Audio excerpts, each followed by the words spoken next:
My name is Deborah Hutchinson and I am the Collections Officer for Geology at Bristol Museum and Art Gallery.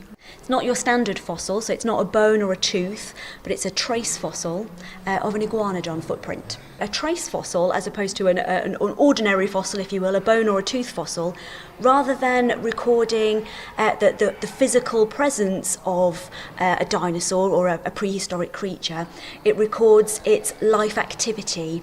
So in this case, it's a footprint. Another example of a trace fossil could be a feeding trail.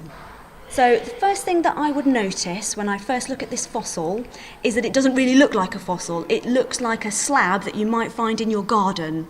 And it's only when you look at it more carefully that you can see the indentations of the toes that would have made impressions in the soft calcareous mud when this fossil was formed. And if you sort of squint and squidge and duck and dive and you can look at the shadows, you can see the full impression of the foot. This fossil would likely have been found by somebody looking for it. Often fossils are found by quarrymen who get lucky when they're sort of quarrying for aggregate, for rock that they want to use as building stones. But you have professional collectors who will go out into the field, as we say, and look, fossick, go looking for fossils. So it's likely that that's how this fossil came into our collection, and it's from the Isle of Purbeck. So not from Bristol, this one.